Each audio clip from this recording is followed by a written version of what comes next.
La paix intérieure ne se trouve pas lorsque tout est calme, mais lorsque tu es capable de la maintenir même au milieu du chaos. Ce n'est pas un état magique, ni un privilège réservé à quelques-uns. C'est un choix quotidien, une façon de vivre avec détachement et clarté. La plupart des gens cherchent la tranquillité en accumulant plus de choses, plus d'affection, plus de distractions. Mais la véritable sérénité arrive lorsque tu commences à lâcher prise. Quand tu comprends que tu n'as pas besoin de plus, mais de moins.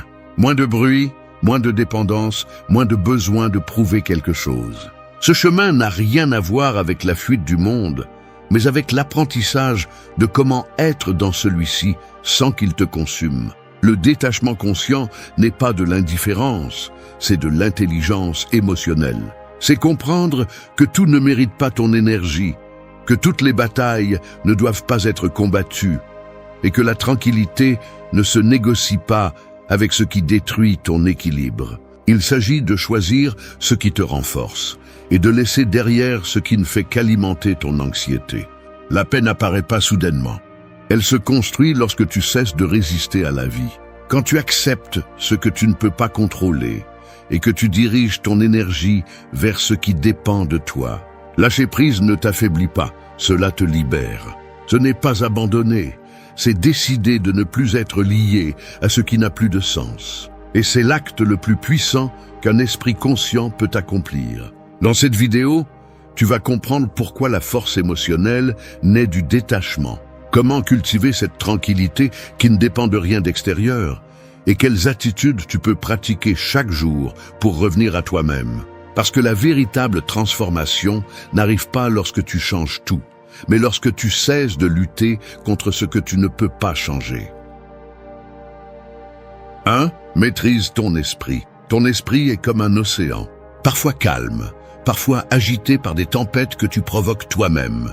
La plupart des gens vivent emportés par les vagues de leurs pensées sans se rendre compte qu'ils peuvent apprendre à naviguer. Il ne s'agit pas de faire taire l'esprit, mais de le gouverner, de comprendre que tu n'es pas ce que tu penses, mais celui qui observe ce qui se passe en toi. Quand tu y parviens, tu cesses d'être la victime des vagues émotionnelles et tu deviens le capitaine qui dirige son propre cap. Maîtriser l'esprit n'est pas un acte de force, c'est un acte de conscience. C'est de s'arrêter une seconde avant de réagir. C'est de se demander si ce que tu penses est vraiment vrai ou simplement une distorsion alimentée par la peur ou l'ego. L'esprit peut être ton meilleur allié ou ton pire ennemi. Il peut te construire ou te détruire en silence. C'est pourquoi le premier pas vers la paix intérieure commence là, à apprendre à observer sans t'identifier à chaque pensée qui traverse ta tête. Beaucoup pensent que le contrôle mental consiste à penser positivement tout le temps, mais c'est juste une autre forme d'esclavage. Le véritable maîtrise surgit lorsque tu peux accepter le bon comme le mauvais sans perdre l'équilibre. Lorsque l'esprit devient un espace d'ordre au milieu du bruit. Lorsque tu peux regarder une émotion sans te laisser emporter. La sérénité est le résultat de cette pratique constante, de cette vigilance interne qui t'apprend à ne pas réagir à chaque impulsion, ni à croire en chaque pensée qui naît de la peur. Pense à combien de fois l'esprit t'a fait imaginer des problèmes qui n'ont jamais existé. Discuter des situations qui n'étaient que dans ta tête, ou revivre des blessures qui auraient déjà dû être cicatrisées. Maîtriser l'esprit signifie cesser d'être prisonnier de ce dialogue interne sans fin qui ne te laisse pas respirer. C'est te rendre compte que la souffrance ne vient pas des faits, mais de l'interprétation que tu en fais. Et cette interprétation dépend seulement de toi. Chaque pensée a le pouvoir que tu lui donnes. Si tu la nourris, elle grandit. Si tu l'observes sans réagir, elle se dissout.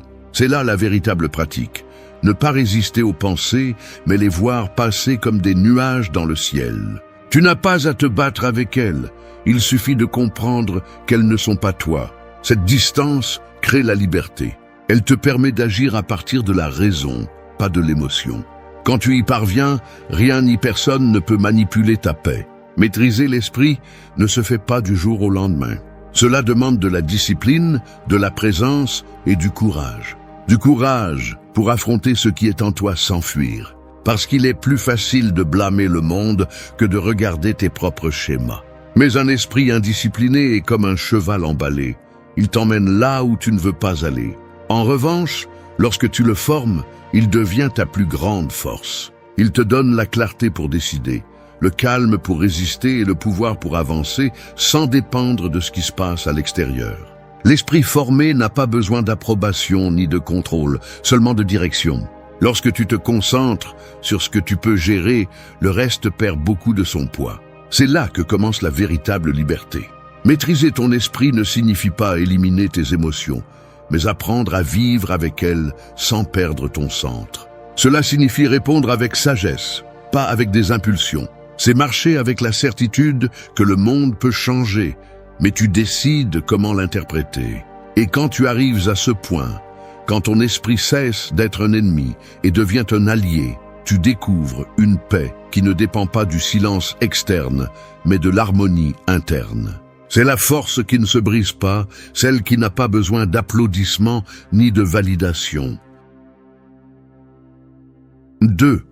Arrête de chercher l'approbation. Tu vis dans une société où tout le monde semble avoir une opinion sur qui tu devrais être. Ils t'observent, te jugent, te mesurent et te comparent comme si la vie était une scène et chaque pas devait être applaudi. Mais la vérité est que tant que tu attends une reconnaissance externe, tu ne connaîtras jamais la liberté interne. Celui qui vit en fonction de l'approbation des autres devient esclave des applaudissements et prisonnier du jugement. Tu n'es pas libre quand tu plais, tu es libre quand tu n'as plus besoin de le faire. Chercher l'approbation est un piège silencieux qui t'éloigne de toi-même. Il te fait agir pour t'intégrer, parler pour ne pas déranger et te taire pour ne pas décevoir. Mais chaque fois que tu le fais, tu perds en authenticité. Et le pire, c'est que ce besoin n'est jamais rassasié. Tu peux recevoir 1000 compliments et te sentir toujours insuffisant, car ce que tu essaies de combler avec la validation des autres est un vide qui ne peut être comblé que par le respect de soi. Quand tu apprends à te respecter, l'opinion externe perd son pouvoir sur toi. Il n'y a rien de plus épuisant que d'essayer de plaire à tout le monde. C'est impossible. Il y aura toujours quelqu'un pour critiquer, mal interpréter ou te juger à partir de ses propres insécurités. Apprendre à lâcher le besoin d'approbation ne te rend pas arrogant, cela te rend conscient. Cela signifie comprendre que ta valeur ne dépend ni des applaudissements ni des rejets. C'est savoir que le bruit extérieur ne définit pas ton essence. Quand cela est compris, quelque chose change profondément. Tu arrêtes de vivre pour être vu et tu commences à vivre pour te sentir en paix avec toi-même. La plupart craignent le rejet parce qu'ils le confondent avec l'échec, mais le véritable échec est de te trahir pour être accepté. Quand tu façonnes ta personnalité pour t'intégrer dans des environnements ou des relations qui ne résonnent pas avec toi, tu renonces à ta vérité. Et aucun applaudissement ne vaut autant que la tranquillité d'être qui tu es sans masque. Le respect qui te renforce le plus n'est pas celui qui vient des autres, mais celui qui naît lorsque tu tiens les promesses que tu te fais à toi-même. Le problème est que le désir d'approbation se déguise souvent en bonté ou en empathie. Tu fais des choses pour les autres et tu te convaincs que c'est de la générosité, mais au fond, bien souvent, c'est juste de la peur. Tout le monde ne verra pas tes motivations et ce n'est pas nécessaire. L'important est que tu saches pourquoi tu fais ce que tu fais. La force émotionnelle se construit lorsque le regard des autres ne t'affecte plus. Quand tu peux recevoir une critique sans t'effondrer et un éloge sans te perdre. Quand tu comprends que ni les louanges ne t'élèvent, ni les critiques ne te coulent. C'est toi qui décides de la valeur que ces voix ont dans ta vie. Et pour cela, tu as besoin de présence, de maturité et de beaucoup d'honnêteté avec toi-même. Parce que celui qui vit pour plaire perd son identité, mais celui qui ose être authentique, même s'il dérange, vit en plénitude. Arrêter de chercher l'approbation ne signifie pas devenir insensible. Cela signifie poser des limites. Tous les jugements ne méritent pas de réponse. Toutes les opinions ne méritent pas d'attention. Le silence est aussi une forme de respect pour ton énergie. Apprendre à se taire face à la critique et à suivre ton chemin avec calme est un signe de pouvoir intérieur. Tu n'as pas besoin de t'expliquer à ceux qui ne veulent pas te comprendre, ni de justifier tes décisions à ceux qui ne les vivent pas. Le jour où tu comprendras que tu n'as rien à prouver, tout change. L'esprit se calme, les émotions se stabilisent et l'âme respire. Parce qu'au fond, tout ce dont tu as toujours eu besoin, c'était de ta propre approbation. Celle qui ne dépend ni des modes, ni des validations, ni des regards des autres. 3. Éloigne-toi de ce qui vole ta paix. Il y a des endroits où l'air est lourd, des conversations qui te laissent vide et des personnes qui, même si elles sourient, éteignent quelque chose en toi. Tu ne le remarques pas toujours au début, mais peu à peu, ton énergie s'épuise, ton esprit se tend et ton humeur s'éteint sans raison apparente. Ce qui se passe est simple. Tu absorbes le bruit émotionnel de ce qui ne t'appartient pas. La paix intérieure ne se perd pas d'un coup, elle s'en va en morceaux. Chaque fois que tu restes là où tu ne veux pas être ou que tu écoutes ce que tu n'as pas besoin d'entendre. S'éloigner n'est pas de la lâcheté, c'est de la clarté. C'est comprendre qu'il y a des environnements qui drainent, des mots qui empoisonnent et des habitudes qui te déconnectent de toi. Rester dans ces situations par habitude, culpabilité ou attachement, c'est permettre que l'anxiété devienne ton état naturel. Et il n'y a pas de croissance possible dans un endroit où ton âme ne respire pas.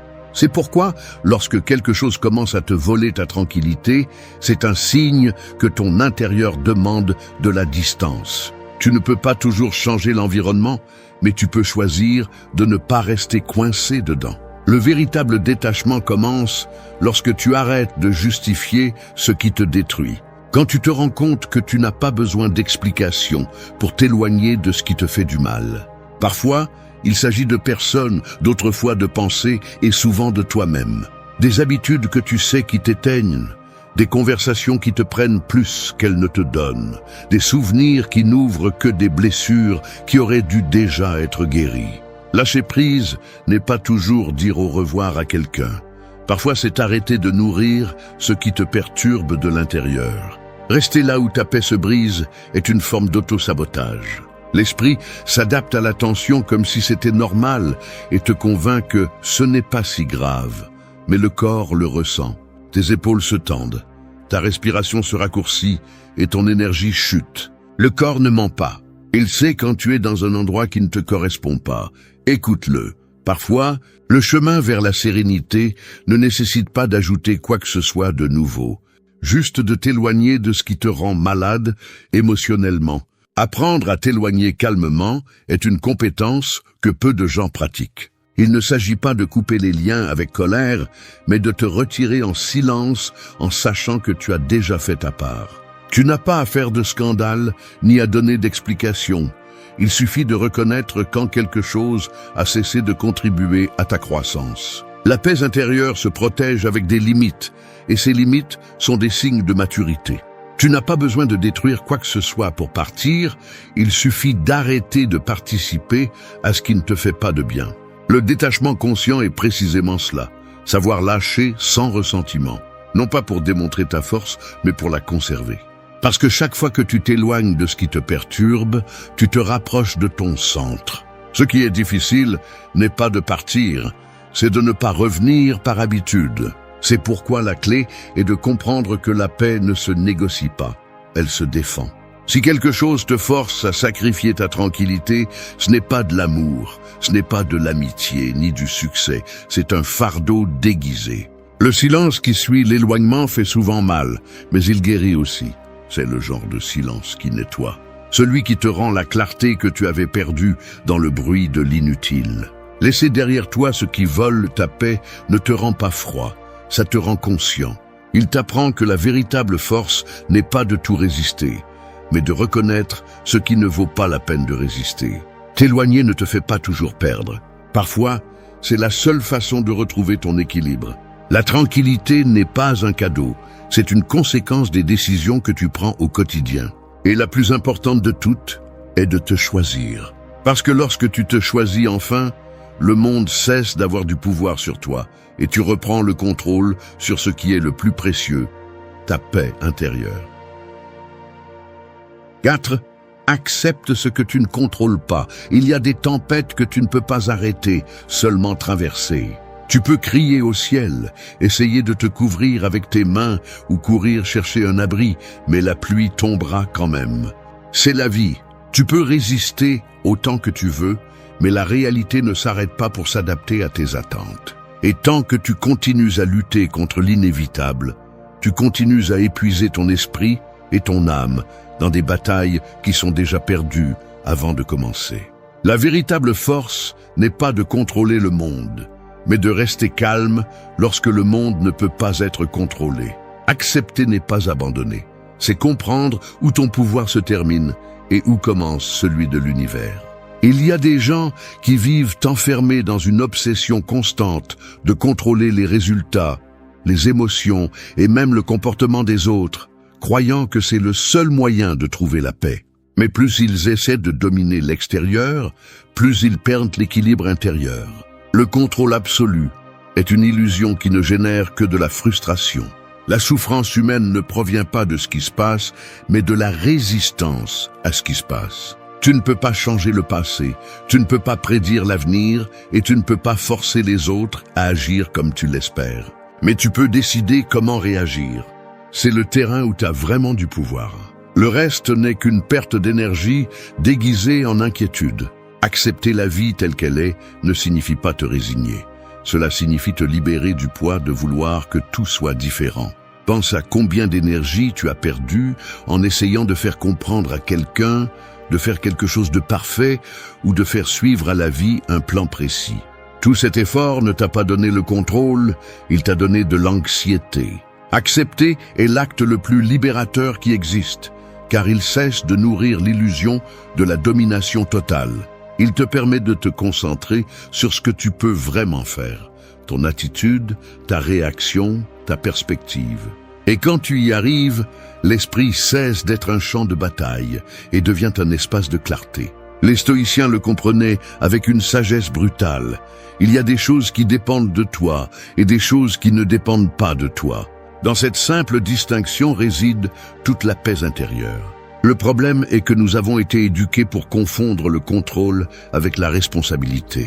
On nous a fait croire que lâcher prise est un échec, alors qu'en réalité, lâcher prise est faire confiance. Faire confiance au temps, à l'expérience ou à la vie elle-même saura arranger ce que tu ne peux pas gérer. Cette confiance ne vient pas de la passivité, mais de la compréhension profonde de tes limites. Accepter ce que tu ne contrôles pas ne te rend pas faible, cela te rend sage. Cela signifie que tu n'as plus besoin de lutter contre le flux naturel des choses. Cela signifie que tu comprends que la vie ne répond pas toujours à tes plans, et que c'est bien. Que le rejet, l'erreur ou la perte ne sont pas des ennemis mais des leçons. Lorsque tu cesses de résister à l'inévitable, la souffrance se transforme en apprentissage. Tu ne peux pas décider si le soleil se lève ou s'il pleut. Mais tu peux décider si tu te fâches ou si tu grandis avec ce qui arrive.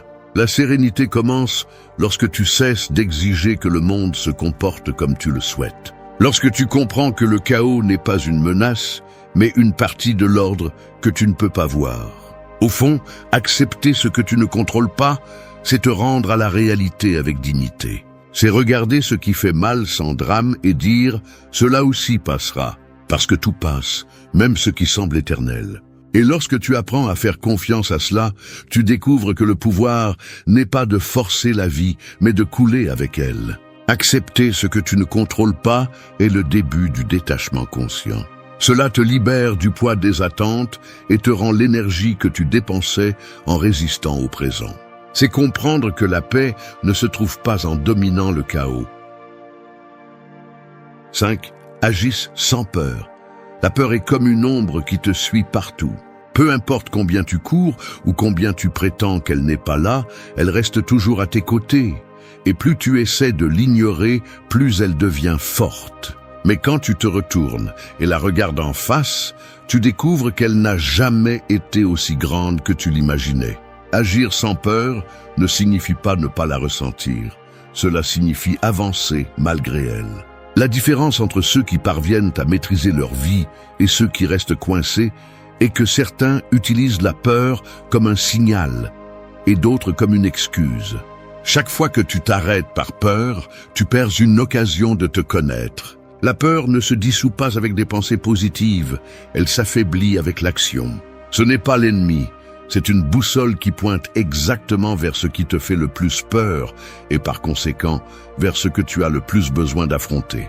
L'esprit craint l'inconnu, mais la croissance est juste là. Si tu attends de ne plus avoir peur pour agir, tu passeras ta vie à attendre. La seule façon de la maîtriser est de la traverser. Le monde ne s'arrête pas pour que tu te sentes prêt. Aucune situation n'arrive avec des garanties et personne n'est complètement préparé avant de faire un pas important. Ce qui sépare celui qui avance de celui qui reste est la décision de bouger, même avec les mains qui tremblent.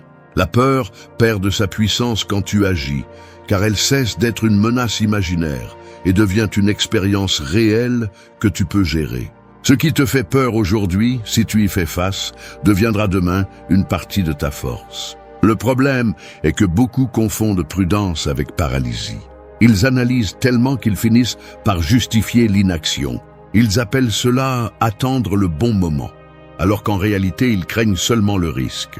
Mais la vie ne récompense pas le confort, elle récompense le courage. Celui qui attend le scénario parfait ne monte jamais sur scène. Et celui qui ose, même s'il trébuche, apprend plus que celui qui reste à imaginer ce qui aurait pu être. Le courage n'est pas l'absence de peur, c'est l'engagement envers le progrès. Agir sans peur ne signifie pas être impulsif, cela signifie avoir confiance. Avoir confiance en toi, en ton jugement et en ta capacité à t'adapter. Il n'y a pas de contrôle absolu sur les résultats, mais tu as toujours le contrôle sur ton effort et ton attitude. La peur se nourrit de l'incertitude, et l'incertitude se réduit lorsque tu passes à l'action. Parce que chaque pas, aussi petit soit-il, éclaire le chemin. Le mouvement dissout la peur et renforce l'esprit. Quand la peur te freine, rappelle-toi que personne ne grandit dans sa zone de confort. Les personnes fortes ne le sont pas parce qu'elles ne doutent jamais, mais parce qu'elles ont appris à agir même au milieu du doute. L'action constante est l'antidote contre l'anxiété, contre l'indécision et contre l'auto-tromperie. Chaque fois que tu fais quelque chose que ta peur te disait que tu ne pourrais pas, tu deviens une version plus forte de toi-même. Le détachement conscient s'applique aussi ici. Agir sans peur, c'est lâcher prise sur le besoin de certitude. Celui qui cherche des garanties reste bloqué. Celui qui prend des risques apprend à faire confiance à son propre processus. Si tu échoues, tu grandis. Si tu réussis, tu avances. Dans les deux cas, tu gagnes. La seule chose que tu perds vraiment lorsque tu agis, c'est l'illusion que tu ne pouvais pas le faire. Le courage ne se démontre pas avec des cris ou des défis grandioses. Il se démontre dans le silence des décisions difficiles. Dire oui quand tout le monde doute, rester ferme quand les autres abandonnent. Agir sans peur, c'est te choisir, même quand la voix intérieure te demande de te cacher. 6. Lâche la rancune. La rancune est comme porter une pierre chaude en espérant qu'elle brûle l'autre. Tu la tiens, tu la serres, elle te fait mal, mais tu refuses de la lâcher. Tu penses que la garder te donne du pouvoir, alors qu'en réalité, tout ce qu'elle fait, c'est consommer ton énergie petit à petit. La rancune ne punit pas le coupable, elle t'empoisonne. C'est une chaîne invisible qui te maintient attaché au passé, répétant mentalement encore et encore ce que tu ne peux plus changer. La véritable liberté arrive quand tu décides de pardonner, non pas parce que l'autre le mérite, mais parce que tu mérites la paix. Garder la rancune, c'est comme raviver une blessure chaque jour. L'esprit revient au même souvenir, le réinterprète, le nourrit et le transforme en une prison émotionnelle. Ainsi, le passé reste vivant, non pas à cause de ce qui s'est passé, mais parce que tu continues à le porter en toi. Pardonner n'efface pas ce qui s'est passé, mais brise le cycle de la douleur. Ce n'est pas justifié, c'est te libérer du poids que tu traînes sans t'en rendre compte. Chaque fois que tu choisis de lâcher, tu récupères une partie de toi que tu avais laissé piéger dans l'histoire qu'on t'a faite. Il y a des gens qui pensent que lâcher la rancune est un signe de faiblesse, mais en réalité, c'est une preuve de maîtrise émotionnelle. N'importe qui peut haïr, mais seul un esprit fort peut guérir. La rancune naît du désir de justice, mais devient un fardeau quand tu comprends que tu ne peux pas contrôler le repentir des autres. Tu ne peux forcer personne à reconnaître ce qu'il a fait, ni à réparer ce qu'il a brisé. La seule chose que tu peux contrôler est comment tu décides de continuer à vivre après cela. Lâcher ne signifie pas oublier. Cela signifie cesser de te laisser affecter. C'est choisir de se souvenir sans douleur. C'est regarder ce qui s'est passé avec maturité et dire « ça n'a plus de pouvoir sur moi ». Le pardon n'est pas une faveur à l'autre, c'est un acte d'amour de soi. C'est te regarder dans le miroir et décider que tu ne vas plus te punir pour ce que quelqu'un d'autre a fait. La blessure cesse de faire mal quand tu arrêtes de l'ouvrir avec des pensées de revanche ou des désirs que le passé soit différent. Le détachement conscient nécessite du courage, car lâcher la rancune, c'est te confronter à toi-même. C'est accepter que ce qui t'a blessé est déjà passé et que continuer à le nourrir ne fait que retarder ton évolution. Parfois, la paix n'arrive pas parce que le cœur continue de discuter avec ce qui est déjà fermé. Mais la tranquillité ne se négocie pas, elle se conquiert avec des décisions internes. Et l'une des plus puissantes est de pardonner en silence, sans applaudissements ni explication. La rancune ne fait que perpétuer l'histoire de la douleur. Quand tu la lâches, tu en écris une nouvelle. Tu te donnes la permission de regarder vers l'avant, sans le poids de ce que tu ne peux pas changer. Te libérer de la rancune ne te rend pas naïf, cela te rend conscient. Cela te montre que le pouvoir a toujours été le tien, mais que tu l'avais donné au passé. Et quand tu décides de le récupérer, quand tu choisis la paix plutôt que l'orgueil, tout en toi se met en ordre. Parce que la liberté émotionnelle n'arrive pas avec la vengeance, elle arrive avec le pardon. 7. Crois en toi. Il y a des moments où le silence devient si lourd que tu n'entends que tes propres doutes. Tu te demandes si tu fais bien les choses, si tu as choisi le bon chemin, si tu es vraiment capable d'atteindre tes rêves. Et au milieu de ce bruit mental, tu cherches des signes, des validations ou des approbations pour te sentir en sécurité. Mais la vérité est que tu n'as pas besoin de plus de réponses, juste de plus de foi en toi-même. La confiance ne se construit pas avec des certitudes, mais avec des décisions. Avec chaque pas que tu fais quand personne ne croit en toi, avec chaque tentative que tu fais, même quand la peur crie que tu ne peux pas. Avoir confiance en toi, ce n'est pas penser que tu ne failliras jamais, c'est savoir que, même si tu échoues, tu pourras te relever. C'est comprendre que la vie ne te demande pas la perfection, mais la cohérence. Que la voix la plus puissante n'est pas celle des autres, mais celle qui réside en toi. Et cette voix, si tu l'écoutes calmement, c'est toujours ce dont tu as besoin. Le problème est que la plupart des gens laissent les opinions extérieures la noyer. Il n'y a pas de force émotionnelle sans confiance en soi. Un esprit qui ne croit pas en lui-même se sabote avant de commencer. Il se convainc qu'il ne mérite pas, qu'il n'est pas prêt, qu'il ne peut pas. Et quand tu penses ainsi, le monde le reflète. Parce que la vie répond à l'énergie que tu projettes. Si tu doutes de toi, tout devient plus difficile. Mais quand tu as confiance, même l'incertain devient un terrain fertile.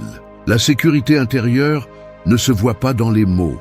Elle se voit dans la façon dont tu marches, dans la façon dont tu affrontes les problèmes sans drame, dans la façon dont tu continues même si tu n'as pas de garantie. La confiance est un muscle. Elle se renforce chaque fois que tu tiens tes promesses, chaque fois que tu te prouves par des actes que tu peux. Mais si tu te trahis avec des excuses ou avec la peur, ce muscle s'affaiblit. C'est pourquoi il ne s'agit pas seulement de croire, mais d'agir. De te prouver à toi-même que tu peux avoir confiance en ton jugement, en ta discipline, en ta capacité à résoudre. Tu n'as pas besoin de tout savoir. Tu as juste besoin d'être prêt à essayer. Les personnes qui ont confiance en elles ne sont pas celles qui réussissent toujours, mais celles qui ne s'arrêtent jamais. Elles comprennent que douter est humain, mais que se rendre est un choix. La confiance en soi ne naît pas de l'absence de peur, mais de la répétition du courage. De ces fois où, même si tu ne savais pas comment, tu as continué et tu as découvert que tu pouvais. L'esprit se reprogramme avec l'action. Chaque petit pas vers ton objectif renforce la croyance que tu es capable. Avoir confiance en toi, c'est aussi accepter tes erreurs sans te détruire pour elles. Personne ne grandit sur un terrain où chaque faux pas est puni. L'autocritique n'est utile que si elle construit, pas si elle détruit. Quand tu apprends à te traiter avec respect, même dans tes chutes, l'esprit cesse d'avoir peur de toi. Il commence à avoir confiance en toi parce qu'il sait que quoi qu'il arrive, tu ne t'abandonneras pas. C'est la base de la véritable force émotionnelle. Le détachement conscient vit aussi dans cette leçon. Parce que croire en toi, c'est lâcher la nécessité de certitudes externes. C'est arrêter de dépendre de ce que les choses se passent comme tu l'as prévu pour te sentir valide. Parfois, tu ne verras pas de résultats immédiats et c'est bien. Cela ne signifie pas que tu as échoué, cela signifie que tu apprends. La patience et la confiance vont de pair. L'une t'apprend à attendre sans te rendre, l'autre te rappelle que tu es suffisant même quand le monde ne le valide pas. La vie se transforme quand tu décides de croire en toi avec la même force avec laquelle tu doutais auparavant. Parce que ce qui change vraiment ton destin n'est pas la chance, c'est la conviction. Quand tu as confiance en toi, tout commence à s'aligner. Oui, vivre avec un but. Chaque jour qui passe sans une direction claire est comme ramer dans une mer sans horizon. Tu avances, tu te fatigues, mais tu n'arrives nulle part. La plupart des gens vivent ainsi, pris au piège dans la routine, confondant mouvement avec progrès, croyant qu'être occupé est la même chose qu'avoir un sens. Vivre avec un but ne signifie pas avoir toutes les réponses. Cela signifie parler beaucoup ne signifie pas communiquer. La plupart ne le comprennent pas. Ils confondent le volume avec la connexion, les mots avec la sagesse. Mais plus ils essaient de se faire entendre, moins ils comprennent que le véritable pouvoir réside dans le silence. Car celui qui maîtrise sa langue maîtrise son esprit. Et celui qui sait écouter dirige sans effort. Nous vivons à une époque où tout le monde donne son avis, interrompt, corrige et conseille sans être sollicité. La communication est devenue une compétition d'ego déguisée en dialogue. Tout le monde veut avoir le dernier mot, mais peu cherchent à comprendre. Et c'est là que le stoïcisme entre en jeu, non pas pour que tu parles mieux, mais pour que tu parles moins et observes plus. Car les mots sans contrôle sont comme des flèches sans direction. Ils blessent, même quand tu n'essaies pas. Cette vidéo traite de cela. Apprendre à se taire quand ton ego veut parler. Choisir le calme plutôt que l'impulsion. Écouter avec présence, empathie et respect. Les stoïciens savaient que la façon dont tu écoutes révèle qui tu es. Parce que écouter est une forme de discipline. C'est maîtriser le désir de corriger, de conseiller, de t'imposer. L'art stoïcien de la communication ne consiste pas à dire ce qui est correct, mais à être cohérent avec ce que tu penses, ressens et fais. Chaque mot peut construire ou détruire, inspirer ou repousser. Ce que tu apprendras ici ne sont pas des techniques pour bien parler, mais des habitudes qui te feront mieux comprendre. Parce qu'au final, ce n'est pas celui qui parle le plus qui gagne, mais celui qui comprend d'abord. Parler beaucoup ne signifie pas communiquer. La plupart ne le comprennent pas. Ils confondent le volume avec la connexion, les mots avec la sagesse. Mais plus ils essaient de se faire entendre, moins ils comprennent que le véritable pouvoir réside dans le silence. Car celui qui maîtrise sa langue maîtrise son esprit. Et celui qui sait écouter dirige sans effort. Nous vivons à une époque où tout le monde donne son avis, interrompt, corrige et conseille sans être sollicité. La communication est devenue une compétition d'ego déguisée en dialogue. Tout le monde veut avoir le dernier mot, mais peu cherchent à comprendre. Et c'est là que le stoïcisme entre en jeu, non pas pour que tu parles mieux, mais pour que tu parles moins et observes plus. Car les mots sans contrôle sont comme des flèches sans direction. Ils blessent, même quand tu n'essaies pas. Cette vidéo traite de cela. Apprendre à se taire quand ton ego veut parler. Choisir le calme plutôt que l'impulsion. Écouter avec présence, empathie et respect. Les stoïciens savaient que la façon dont tu écoutes révèle qui tu es. Parce que écouter est une forme de discipline. C'est maîtriser le désir de corriger, de conseiller, de t'imposer. L'art stoïcien de la communication ne consiste pas à dire ce qui est correct, mais à être cohérent avec ce que tu penses, ressens et fais. Chaque mot peut construire ou détruire, inspirer ou repousser. Ce que tu apprendras ici ne sont pas des techniques pour bien parler, mais des habitudes qui te feront mieux comprendre. Parce qu'au final, ce n'est pas celui qui parle le plus qui gagne, mais celui qui comprend d'abord. 1. Écoute pour comprendre. Il y a des conversations qui ressemblent à des orages, beaucoup de bruit, beaucoup de mots, mais rien n'est compris. Et ce n'est pas parce que l'autre ne parle pas clairement, mais parce que personne n'écoute vraiment. Écouter n'est pas attendre ton tour pour parler. Ce n'est pas acquiescer de la tête pendant que ton esprit prépare la réponse parfaite. Écouter, vraiment, c'est éteindre le bruit intérieur, baisser l'ego et ouvrir de l'espace pour comprendre ce que l'autre essaie de dire, même quand il ne le dit pas avec des mots. C'est la différence entre communiquer et simplement échanger des sons. Le stoïcisme enseigne que celui qui maîtrise son attention maîtrise son monde. Épictète disait que nous ne sommes pas perturbés par ce qui se passe, mais par l'interprétation que nous en faisons. Et cette interprétation naît de ce que nous écoutons. Mais si tu n'écoutes qu'avec l'envie de répondre, ce que tu comprends est filtré par tes jugements, par tes blessures, par ton besoin d'avoir raison. C'est pourquoi, souvent, tu n'écoutes pas l'autre, tu t'écoutes toi-même à travers lui. Écouter pour comprendre exige de l'humilité, parce que cela implique d'accepter que l'autre peut t'apprendre quelque chose, même s'il ne le dit pas de la façon que tu voudrais. Cela implique de reconnaître que tout ce qui est dit n'a pas besoin d'une réponse, et que parfois, le silence est plus puissant que n'importe quel argument. Quand tu interromps ou corriges quelqu'un juste pour montrer que tu en sais plus, tu ne communiques pas de la sagesse. Tu nourris ton ego. Le sage ne cherche pas à s'imposer, il cherche à comprendre. Parce que comprendre l'autre, c'est comprendre la nature humaine. Et c'est quelque chose que le stoïcien valorise plus que n'importe quelle victoire verbale. Si tu observes bien, les personnes les plus respectées ne sont pas celles qui parlent le plus, mais celles qui écoutent avec une véritable attention. Leur présence transmet le calme, la sécurité, l'équilibre. Elles n'ont pas besoin de remplir l'espace avec des mots, parce que leur silence n'est pas vide, c'est de l'attention pure. Écouter avec cette profondeur te permet de lire ce qui se cache derrière les mots, les émotions, les peurs, les intentions. C'est là que se trouve le véritable art de la communication. Le pratiquer n'est pas facile. Cela nécessite de freiner l'impulsion automatique de donner son avis, de corriger ou de conseiller. Cela nécessite de se mordre la langue et de laisser l'autre s'exprimer sans se sentir analysé. C'est un acte de maîtrise de soi, une forme de discipline interne. Marc Aurèle a écrit que nous devons apprendre à parler seulement quand c'est nécessaire et avec un but, mais aussi à nous taire quand le silence enseigne plus. Cette leçon vaut pour toute conversation.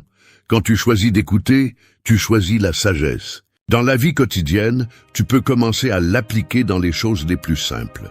La prochaine fois que quelqu'un te parle, ne pense pas à ce que tu vas répondre. Observe ses gestes, son ton, son émotion. Essaie de comprendre ce qu'il ne dit pas. Parfois, les gens ne cherchent pas des réponses. Ils cherchent juste à être compris. Si tu arrives à leur offrir cela, tu auras fait quelque chose de plus grand que de gagner une discussion. Tu auras créé une connexion. Le stoïcien sait qu'écouter ne le rend pas faible. Cela le rend conscient. Parce que celui qui maîtrise l'écoute maîtrise ses impulsions. Et celui qui maîtrise ses impulsions maîtrise son esprit. Écouter pour comprendre n'est pas une technique, c'est une façon de vivre. C'est choisir la sagesse plutôt que l'orgueil. C'est reconnaître que la compréhension n'a pas toujours besoin de mots. Et quand tu y arriveras, tu remarqueras que les conversations ne seront plus une guerre de raison, mais un pont vers la compréhension. Et cela, dans un monde plein de bruit, est une forme de pouvoir silencieux. 2. Valorise le silence. Le silence est comme un miroir. Il reflète ce que tu es vraiment lorsque personne d'autre ne parle. La plupart des gens l'évitent parce qu'ils craignent de faire face à ce que leur esprit dit quand tout devient calme. Mais le silence n'est pas absence, c'est présence. C'est l'espace où les mots trouvent leur véritable poids, où les émotions baissent la voix et la pensée s'ordonne. Dans une conversation, le silence peut être plus éloquent que n'importe quel discours. C'est l'endroit où l'on traite, où l'on comprend, où l'on se connecte. Le problème est que nous vivons à une époque où se taire est confondu avec la faiblesse. Tout le monde veut avoir le dernier mot, remplir chaque pause, montrer qu'ils savent, qu'ils ont une opinion, qu'ils existent. Mais le stoïcisme enseigne le contraire. Le véritable pouvoir réside dans la retenue, pas dans la décharge. Marc Aurèle disait que celui qui maîtrise sa langue démontre la maîtrise de son âme. Le silence alors n'est pas passivité, c'est contrôle. C'est décider consciemment de ne pas réagir, de ne pas expliquer, de ne pas entrer dans une guerre de mots qui ne mène à rien. Dans de nombreuses situations, parler ne fait qu'aggraver le problème. Quand quelqu'un te provoque, quand tu ressens l'impulsion de te défendre, quand l'ego exige d'être entendu, le silence est la meilleure stratégie. Non pas parce que tu n'as rien à dire, mais parce que tout ne mérite pas une réponse. L'esprit du sage mesure la valeur de chaque mot avant de le lâcher, et découvre souvent que le prix de la parole est plus élevé que celui du silence. Celui qui réagit perd le contrôle, celui qui se tait le conserve. Et dans cet équilibre silencieux, il y a du pouvoir. Valoriser le silence est aussi une forme de respect envers l'autre. Cela signifie lui donner de l'espace pour s'exprimer, permettre à ses idées de respirer sans être interrompues. C'est accepter que la conversation n'a pas toujours besoin d'avancer rapidement, que les pauses communiquent aussi. Quand tu écoutes sans anxiété, quand tu ne remplis pas les vides avec des mots inutiles, tu transmets le calme. Ce calme se ressent, se propage et transforme n'importe quel dialogue en quelque chose de plus profond. Dans la vie quotidienne, pratiquer le silence conscient peut complètement changer ton énergie. Il ne s'agit pas de devenir distant ou froid, mais d'apprendre à observer avant d'agir. Par exemple, quand quelqu'un te raconte quelque chose qui t'irrite, ne réponds pas tout de suite. Respire, laisse l'émotion se poser. Dans ce bref moment de silence, une réponse plus sage peut naître. Tu peux aussi l'appliquer dans tes relations. Tu n'as pas toujours besoin d'expliquer tes décisions, ni de justifier chaque choix. Celui qui vit avec un but ne cherche pas l'approbation, il cherche la cohérence. Le silence ne protège pas seulement, il enseigne aussi. Il t'apprend à te connaître, à écouter tes pensées sans fuir, à comprendre tes réactions avant de les projeter. Dans cet espace sans bruit, tu peux distinguer ce qui compte de ce qui ne compte pas. Tu découvres combien d'énergie tu gaspilles en parlant de ce qui ne change rien. Le stoïcien comprend que se taire n'est pas réprimer, c'est filtrer. Toute pensée ne mérite pas une voix, toute émotion ne mérite pas une scène. Valoriser le silence est une forme de respect envers soi-même. C'est décider que ta paix vaut plus qu'un argument. C'est reconnaître que la sérénité n'a pas besoin d'être démontrée. Celui qui maîtrise le silence a la capacité de voir clairement même au milieu du chaos. Dans un monde où tout le monde crie pour attirer l'attention, celui qui se tait devient magnétique. Parce que le silence, lorsqu'il provient de la force intérieure, n'est pas interprété comme une absence, mais comme une présence absolue. Et cette présence, silencieuse mais ferme, est ce qui distingue celui qui réagit de celui qui comprend, celui qui parle de celui qui communique vraiment. 3. Conseil seulement si on te le demande. Donner des conseils sans qu'on te les demande, c'est comme essayer de réparer une montre qui n'est pas cassée. Tu peux le faire avec de bonnes intentions, mais tu finis par en perturber le fonctionnement. La plupart des gens ne cherchent pas une solution quand ils parlent, ils cherchent à être compris. Ils veulent être écoutés, pas corrigés. Cependant, beaucoup confondent empathie et intervention, et sans s'en rendre compte, transforment chaque conversation en une occasion de montrer qu'ils en savent plus, qu'ils comprennent plus, qu'ils feraient mieux.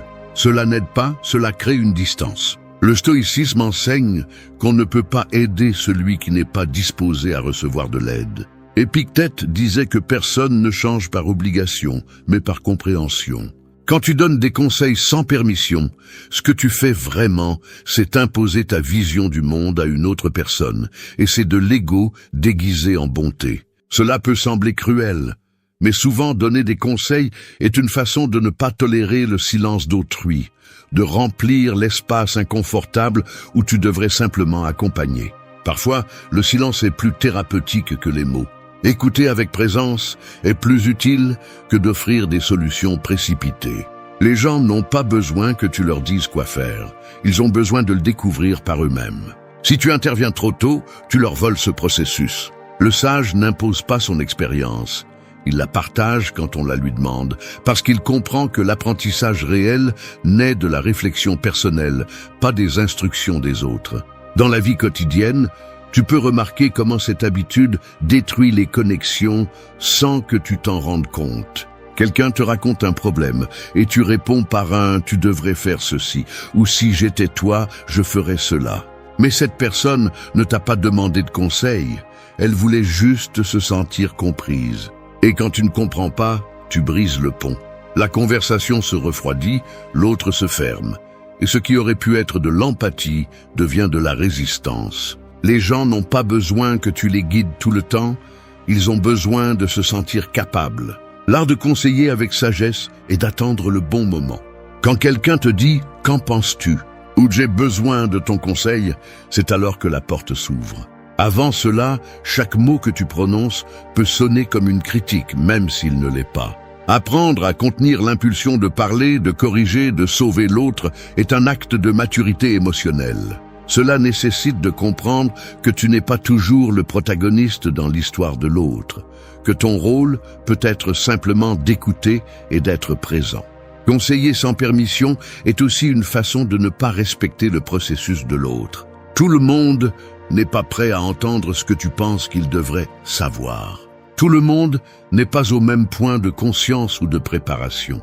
C'est pourquoi le stoïcien pratique la patience et la prudence. Sénèque disait que le sage agit au bon moment, ni avant ni après. Appliqué à la communication, cela signifie savoir quand parler et quand se taire. Si tu apprends à attendre, tu remarqueras que les gens auront plus confiance en toi. Ils chercheront ton opinion, parce qu'ils sentiront que tu ne les juges pas, que tu les comprends sans avoir besoin d'imposer quoi que ce soit.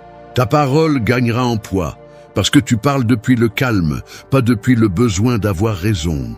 Le vrai conseil ne naît pas de l'impulsion, il naît de l'observation et du respect. Conseil seulement si on te le demande, parce que celui qui demande est prêt à écouter. Sinon tes mots seront des graines jetées au vent, ils ne germeront pas, ils se perdront simplement. La sagesse ne se démontre pas en parlant plus, mais en sachant quand se taire, quand attendre et quand offrir ta voix avec intention. Le stoïcien le comprend. Il ne cherche pas à être écouté tout le temps. 4. Choisis la gentillesse. Chaque mot que tu prononces est comme une pierre que tu lances dans l'eau. Il peut créer des ondes douces qui apaisent, ou il peut provoquer un impact qui brise la surface. Ce que tu choisis de dire, et surtout comment tu le dis, détermine le type d'énergie que tu laisses aux autres. Être gentil ne signifie pas être faible. Cela signifie avoir le contrôle sur toi-même, même lorsque tu pourrais réagir avec dureté. La gentillesse stoïcienne n'est pas naïve, c'est une force contenue. C'est la décision consciente de répondre avec sagesse plutôt qu'avec impulsivité. La plupart des gens pensent qu'être direct équivaut à être grossier, que l'honnêteté n'a de valeur que si elle fait mal, que parler gentiment c'est déguiser la vérité. Mais le stoïcien comprend que la vérité sans respect perd son but. Sénèque disait que celui qui blesse avec des mots ne démontre pas son intelligence, il démontre son manque de tempérance. La gentillesse n'est pas une stratégie pour plaire, c'est le reflet de la maîtrise intérieure. Parce que n'importe qui peut réagir avec agressivité, mais peu sont capables de garder leur calme lorsqu'ils sont provoqués. Dans la vie quotidienne, tu peux remarquer comment la façon dont tu parles change complètement le résultat d'une conversation. Une même idée peut construire ou détruire selon le ton que tu utilises pour la dire. Quand tu parles calmement, tu ouvres des portes. Quand tu parles avec colère, tu les fermes. Le stoïcien choisit son ton avec la même précision qu'il choisit ses pensées. Il ne cherche pas à gagner, il cherche à harmoniser. Et cela demande de la force, pas de la soumission. La gentillesse implique aussi de l'empathie. C'est comprendre que chaque personne porte des batailles que tu ne vois pas, qu'il y a une histoire, de la fatigue ou de la douleur derrière une réaction. Il ne s'agit pas de tout justifier, mais de répondre sans ajouter plus de chaos. Quand quelqu'un t'attaque verbalement, tu as deux options. Refléter son énergie ou la transformer. Choisir la seconde est un signe d'évolution. Tu n'as pas besoin de te rabaisser pour prouver que tu as raison. Dans les conversations les plus difficiles, la gentillesse devient un outil de clarté. Au lieu de répondre avec sarcasme ou ironie, tu peux faire une pause. Au lieu d'élever la voix, tu peux poser une question. Ce choix conscient change le cours des interactions. Celui qui agit avec gentillesse maîtrise le terrain émotionnel, car il ne dépend pas du comportement de l'autre pour décider de sa réaction. Le calme est son pouvoir silencieux. Il ne s'agit pas d'être complaisant ou d'éviter le conflit. Le stoïcisme ne promeut pas la passivité, il promeut l'équilibre. Tu peux corriger avec respect, tu peux confronter sans humilier, tu peux être ferme sans perdre ton sang-froid. C'est la différence entre la force brute et la force intérieure. La première réagit, la seconde choisit. Être gentil ne signifie pas se laisser marcher dessus. Cela signifie choisir de ne pas salir ton énergie à la même fréquence que l'autre. Dans un monde où la communication est pleine de critiques, de sarcasme et d'ego blessé, la gentillesse devient un acte de rébellion. Non pas parce que tu cherches l'approbation, mais parce que tu choisis de ne pas alimenter le bruit. Chaque fois que tu réponds avec respect au milieu du chaos, tu élèves le niveau de la conversation. Et cela inspire. La gentillesse ne s'oublie pas, elle laisse des traces. Choisis la gentillesse non pas pour que les autres te voient comme une bonne personne, mais parce que cela te rend libre. Libre du besoin de réagir, de prouver, de vaincre. Libre de l'émotion qui veut contrôler tes mots. Être gentil, même quand il ne le mérite pas, n'est pas un signe de faiblesse. C'est le reflet de quelqu'un qui comprend son propre pouvoir. 5. Célèbre les réussites des autres. Le succès des autres est le miroir où beaucoup révèlent leur véritable nature. Certains applaudissent sincèrement, d'autres avec envie déguisée en indifférence. Mais ce que tu ressens quand quelqu'un d'autre gagne en dit plus sur toi que sur eux. Applaudir le triomphe de quelqu'un d'autre ne te retire rien, au contraire. Cela démontre que ta valeur ne dépend pas de la compétition, mais de la reconnaissance. L'envie est un symptôme de manque interne. L'admiration est un reflet d'équilibre. Celui qui est en paix avec lui-même n'a pas peur de voir les autres briller, car il comprend que la lumière des autres n'éteint pas la sienne. Le stoïcisme enseigne que chaque personne a son propre chemin, son propre rythme et ses propres épreuves. Marc Aurèle disait que rien de ce qui arrive à un autre être humain ne peut être étranger au sage, car nous faisons tous partie de la même nature. Lorsque tu regardes les réussites des autres dans cette perspective, tu arrêtes de te comparer et tu commences à t'inspirer. Le succès des autres cesse d'être une menace et devient la preuve de ce qui est également possible pour toi. L'esprit petit compète, l'esprit grand collabore.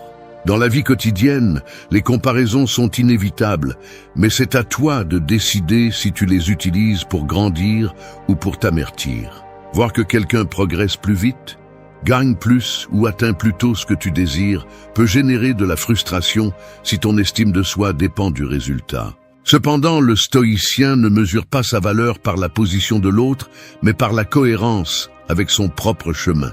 Chaque personne affronte des batailles différentes, et ce que tu vois comme une réussite facile peut t'avoir coûté des années de sacrifice. Célébrer cela te rend plus sage, pas plus faible. Quand tu félicites de tout cœur, sans sarcasme ni réserve, tu pratiques une forme de liberté intérieure. Cela signifie que ton esprit n'est pas piégé dans la comparaison, mais concentré sur la gratitude. Cette attitude se ressent. Les gens perçoivent quand ta joie est authentique, et cela génère du respect, de la confiance et de la réciprocité. Mais quand ton éloge est forcé, quand tu le dis par obligation, cela se voit aussi. Le langage non verbal révèle toujours ce que l'ego essaie de cacher. Célébrer les réussites des autres est aussi une façon d'entraîner le détachement. Cela t'apprend à apprécier le progrès sans avoir besoin d'être le protagoniste. C'est comprendre que le succès n'est pas une ressource limitée, que la croissance de l'autre ne signifie pas ton échec. Quand tu vois le monde comme une compétition constante, tu vis dans la tension. Quand tu le vois comme un espace d'inspiration partagée, tu trouves la tranquillité. Le stoïcien comprend que la comparaison est une forme de distraction. Pendant que tu regardes l'autre, tu oublies d'avancer sur ton propre chemin. Pratique-le dans des choses simples. Félicite sans réserve. Reconnais sans jalousie. Remercie l'opportunité d'apprendre des autres. Tu n'as pas à feindre l'admiration, mais tu dois cultiver le respect. Quand quelqu'un réussit quelque chose que tu désires aussi, ne pense pas « pourquoi lui et pas moi ?» Pense « s'il a pu, alors c'est possible ». Cette différence mentale change complètement ton énergie. Ce qui te causait de l'anxiété avant te motive maintenant. Ce qui te faisait compétitionner avant t'inspire maintenant? Sénèque disait que l'homme sage se réjouit du bien des autres, parce qu'il comprend que tous partagent la même raison universelle. Appliqué à la communication, cela signifie que tes paroles doivent refléter cette conscience. Parle avec reconnaissance, pas avec comparaison. Montre de l'admiration sans te sentir inférieur. Cela ne renforce pas seulement tes relations, cela élève aussi ton caractère. Célébrer les réussites des autres est une pratique de force silencieuse. Tu n'as pas besoin de démontrer ta grandeur, tu la projettes avec tes actes. 6. Accepte les contradictions. Les gens sont comme des mers calmes en surface et turbulentes en profondeur. Nous avons tous des courants internes qui se contredisent, des désirs qui entrent en conflit avec nos valeurs et des paroles qui ne correspondent pas toujours à nos actes. Prétendre que quelqu'un soit cohérent tout le temps, c'est lui demander d'être plus qu'humain. La véritable maturité ne consiste pas à attendre la perfection, mais à accepter que la contradiction fait partie de la nature humaine. Celui qui ne comprend pas cela vit dans la frustration, corrigeant, jugeant, pointant du doigt, croyant que sa vérité est universelle. Le stoïcisme enseigne que chaque personne voit le monde à travers le filtre de son propre esprit. Épictète disait que ce ne sont pas les choses qui nous affectent, mais les opinions que nous avons sur elles. C'est pourquoi, quand quelqu'un se contredit, il ne ment pas nécessairement, il change de perspective. Et ce n'est pas toujours de l'hypocrisie, c'est souvent de l'évolution. Accepter les contradictions des autres nécessite de l'humilité et une compréhension profonde de la complexité humaine. Tout le monde ne pense pas, ne ressent pas et ne réagit pas de la même manière. Pas même toi. Accepter ne signifie pas tolérer n'importe quoi. Cela signifie observer sans avoir besoin de corriger chaque différence. Dans les conversations, l'envie de souligner les incohérences de l'autre vient souvent de l'ego, pas de la raison. C'est le désir d'avoir le dernier mot, de prouver que tu vois plus clair. Mais le sage ne cherche pas à gagner des débats, il cherche à maintenir la paix intérieure. Tu n'as pas besoin de souligner chaque erreur pour avoir raison. Parfois, le véritable pouvoir réside dans le fait de laisser passer. Accepter les contradictions implique aussi de te regarder toi-même, avec honnêteté. Combien de fois parles-tu de calme et finis-tu par discuter? Combien de fois demandes-tu de la compréhension mais ne la donnes pas? Comprendre cela te donne une perspective différente. Tu arrêtes d'attendre une cohérence absolue et commences à pratiquer la compassion. Chaque personne est un mélange de lumières et d'ombres, et plus tôt tu l'acceptes, plus libres seront tes relations. Tu ne peux pas construire des connexions authentiques si tu n'acceptes que ce qui correspond à tes attentes. Dans la vie quotidienne, ce principe peut tout changer. Quand quelqu'un te contredit, ne le prends pas comme une menace. Écoute, analyse, essaie de comprendre la raison du changement. Peut-être que cette personne est en train d'apprendre, de douter ou de faire face à quelque chose qu'elle ne t'a pas dit. Le stoïcien préfère comprendre avant de réagir, parce qu'il sait que la sérénité vaut plus qu'une dispute gagnée. Celui qui se trouble pour chaque incohérence d'autrui finit par être esclave de son besoin d'avoir raison. Accepter les contradictions ne te rend pas indifférent, cela te rend sage. Cela signifie que tu choisis de voir la totalité, pas seulement la partie qui te correspond. Cela signifie que tu comprends que les gens changent, que la vie change et que tu changeras aussi. Ce que tu critiques aujourd'hui, tu peux le comprendre demain. Ce que tu défends aujourd'hui peut se transformer demain. Cette flexibilité mentale est une forme de force. La cohérence parfaite n'existe pas. Seule l'intention d'améliorer existe. Et quand tu apprends à regarder les contradictions avec calme, tu découvres qu'il y a une leçon derrière chaque erreur. Le stoïcien ne réagit pas, il observe. Il ne demande pas la pureté, il cherche l'équilibre. Et dans cet équilibre, il trouve la véritable paix. Accepter sans se rendre, comprendre sans justifier, garder son calme, même lorsque le monde semble se contredire à chaque mot. 7. Laisser tomber le besoin d'avoir raison. S'accrocher à avoir raison est comme essayer de tenir du sable dans vos mains.